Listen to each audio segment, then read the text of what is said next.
Bien, reporte especial de nuestra compañera Carla Nato dando cuenta de la importancia de las relaciones de Venezuela y Rusia, las cuales se han afianzado en los últimos 25 años y que tiene un capítulo reciente que sucedió hoy, la visita del canciller Sergei Lavrov a nuestro país, y un tema que vamos a comentar y analizar en este momento con Wilmer de Pablos, es diplomático, analista político y también analista internacional. Bienvenido nuevamente al Mundo en Contexto, Wilmer, y bueno, vamos a aprovechar el tiempo para empezar a evaluar, a sopesar la importancia de esta visita de Sergei Lavrov, que incluye a Venezuela nuevamente en una gira por América Latina.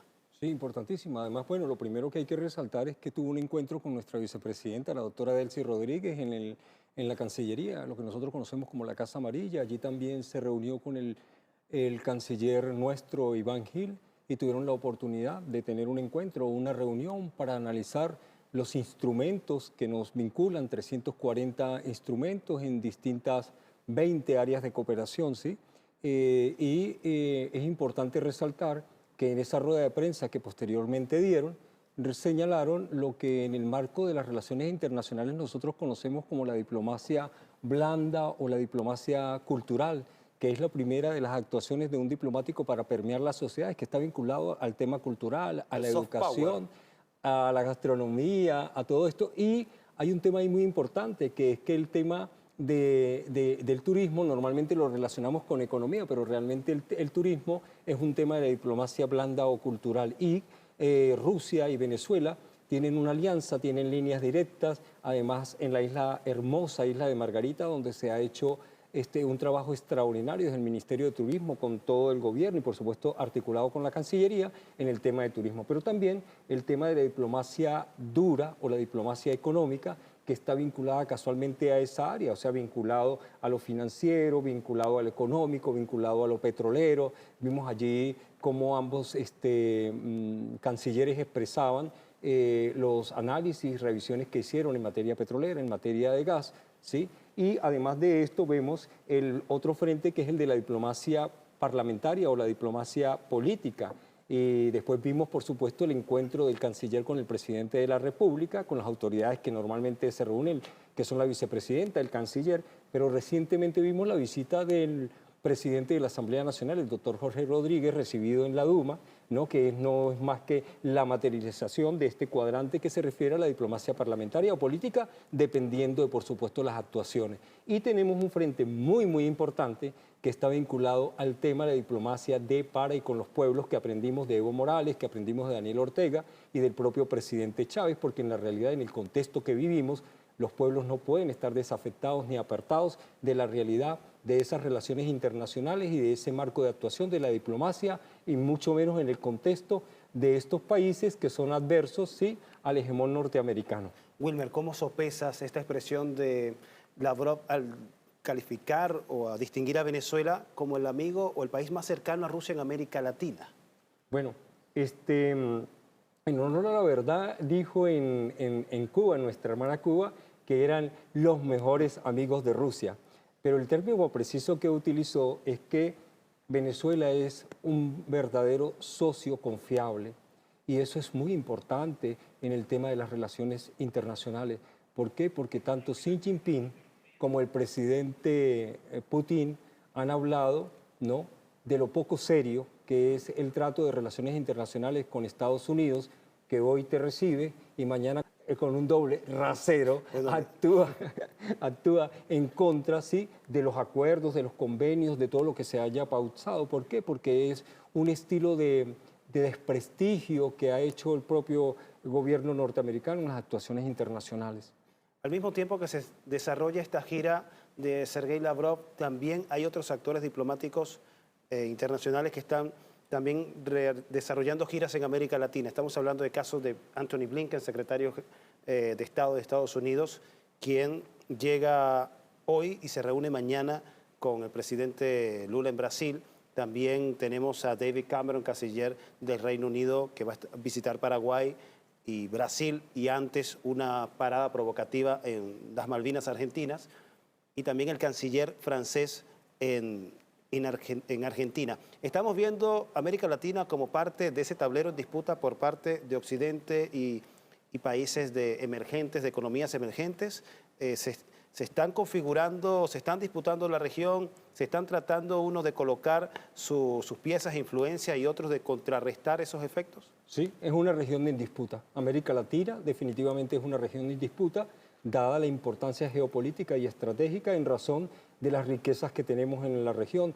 Tenemos el acuífero de Guaranit, es decir, la reserva de agua dulce más importante, tenemos el pulmón del Amazonas, tenemos el bosque tropical más importante en la Amazonía, tenemos las reservas de petróleo más importantes, tenemos reservas de oro, de litio, entre otros minerales que son, por supuesto, muy importantes para la industria de cualquier economía. Y pues, estamos hablando casualmente, acabas de mencionar, la gira que está haciendo Blinken. Hay que distinguir entre ese recorrido que hace Blinken hoy en Latinoamérica, porque lo vimos recientemente recorriendo el Medio Oriente. No le salen las cosas bien a Blinken, ¿no? No le salen las cosas bien a Blinken, no, es que ellos están llamados simplemente a financiar, a impulsar toda la estrategia de la guerra, porque Estados Unidos vive casualmente de eso, de la guerra, y se encuentran en una crisis, en decadencia económica y financiera, y esto es para ellos fundamental frente a estas crisis. Lo vimos recorrer varios países en el Medio Oriente, una vez que se retiró empezaron los bombardeos, pero él en el relato comunicacional hace referencia a sus grandes esfuerzos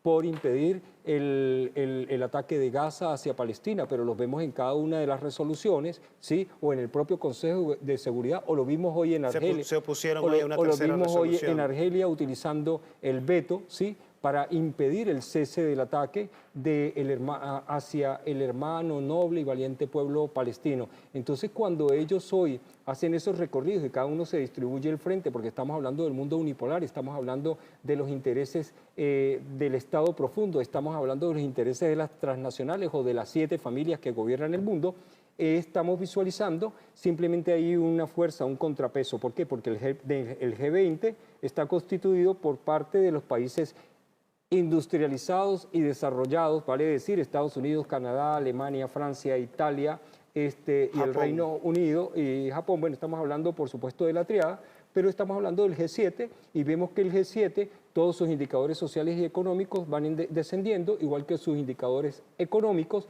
mientras que las economías del BRICS, es decir, las economías emergentes, van en ascenso tanto en lo social como en lo económico. Y en el caso específico de Venezuela y en el caso específico de Rusia, que han tenido que soportar las infames, las inhumanas medidas coercitivas unilaterales que erróneamente llamamos sanciones, nosotros vemos que Venezuela tiene un crecimiento de más de 9 trimestres, ¿verdad?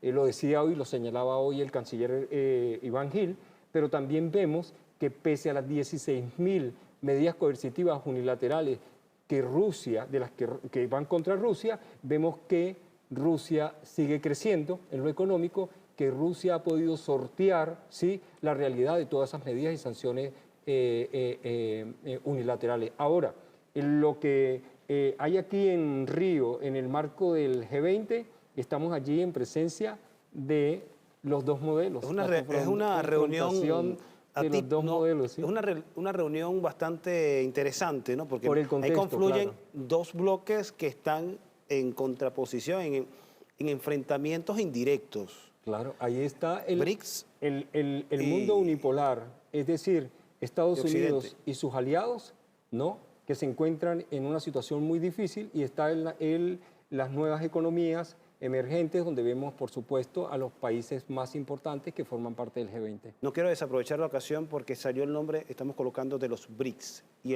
este lunes el presidente de la República en su programa mencionó las expectativas, que tiene puestas las expectativas, las esperanzas y casi la seguridad de que nuestro país podrá integrarse a este bloque un paso más adelante, con un nivel mayor de integración al BRICS, que pudiese ser en la cumbre de este año de Rusia, que preside de manera pro tempore el organismo, una cumbre que se va a realizar, si no recuerdo mal, en octubre.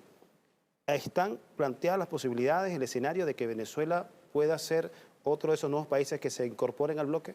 El presidente es un hombre muy inteligente, ¿no? Y las personas inteligentes las caracteriza un principio que dice: la humildad es la mayor de las virtudes de la inteligencia, y por eso él no va más allá de una expresión tan sencilla como eso. Pero la verdad verdadera es que el acompañamiento, con humildad lo decimos, pero también con asertividad, es que el acompañamiento de Venezuela dentro del bloque del BRICS garantiza para ellos la mayor reserva de petróleo del mundo, garantiza para ellos la mayor reserva de oro del mundo. Y cuando hablamos de petróleo, hablamos de energía e Y cuando te industria. refieres a ellos, es al mundo multipolar, Al mundo, al sur global. al mundo multipolar, al nuevo sur global. ¿Sí? Y cuando hablamos de otra de las reservas importantes, que es el oro, recuerda que todas las monedas nacionales, las monedas regionales y las nuevas monedas del BRICS o la moneda del BRICS deben estar respaldadas en oro. ¿Por qué?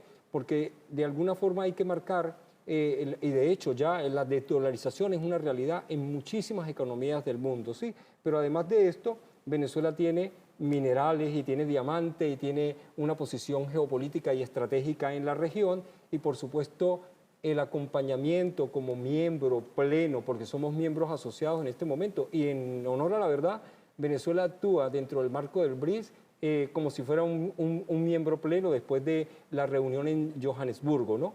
Pero hay que formalizar su condición de miembro pleno y esperamos que sea muy pronto en el marco de esta gestión que preside hoy Rusia. Tú mencionaste las potencialidades que ofrece Venezuela al BRICS con todos sus recursos, pero también ¿qué ofrece el BRICS a Venezuela?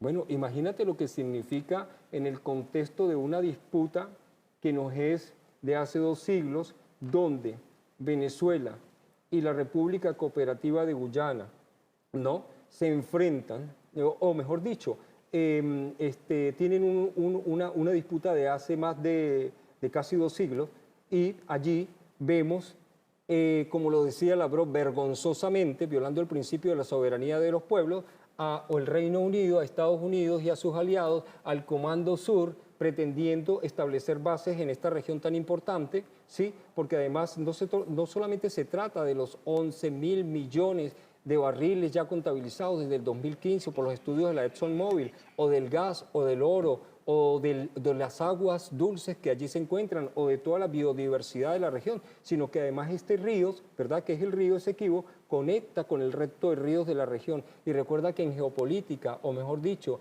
en la geografía militar, quien domina la cabeza de una región, domina el resto. Entonces, aquí nosotros, por supuesto, que tenemos que entender que solos, ¿sí?, solo si Chávez no hubiese tenido esa visión que tuvo como líder en lo geopolítico, nosotros nos hubiésemos tenido que enfrentar a situaciones como la de la pandemia y otras situaciones solas. Bueno, ahora nosotros formaremos parte del BRICS y cuando se trata de Venezuela, Venezuela no está sola, Venezuela será acompañada por el BRICS y por todos esos bloques que conocemos, que son el BRICS, la Organización de Cooperación de Shanghái, el CIAN. ¿Por qué? Porque este es el nacimiento de un nuevo orden mundial con principios que respetan, miran y visualizan hacia la Carta de las Naciones Unidas. Wilmer, tenemos ya 30 segundos para terminar esta interesante conversación, pero no quiero cerrarla sin preguntarte, ¿tú le ves un techo ya a las relaciones Venezuela-Rusia o todavía están para escalar a un nivel superior?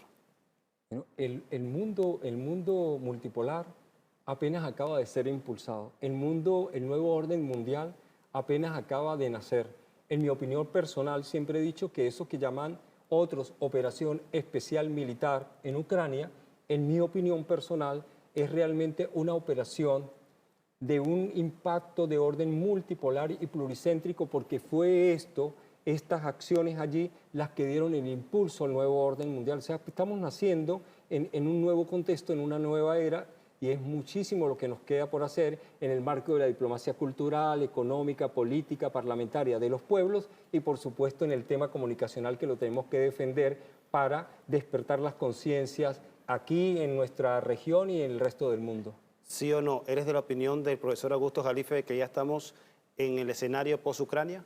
¿Que ya eso se resolvió y que solo Occidente le está dando respiración asistida a Ucrania? Sí, lo he dicho públicamente. Hoy casualmente lo decía en un programa de la región latinoamericana, donde aclaraba, nuevamente enfatizaba que la guerra la ganó hace rato Rusia, pero que Rusia está en esa fase de desgaste porque el objetivo fundamental de Rusia es acabar o desnazificar, porque esos conceptos de colonización, neocolonización, fascismo y neofascismo que creíamos que eran del pasado están muy vigentes y por supuesto Rusia está llamada a los ojos del mundo a hacer lo que le corresponde en el marco del respeto a los derechos humanos y a las democracias. Bien, conversábamos con Wilmer de Pablos, abogado, también analista político e internacional, hablando sobre el desarrollo, el impacto, la importancia de esta visita del canciller ruso Sergei Lavrov a Venezuela, la segunda visita en apenas 10 meses a nuestro país. No se aparte, en minutos estamos de vuelta con más información en El Mundo en Contexto.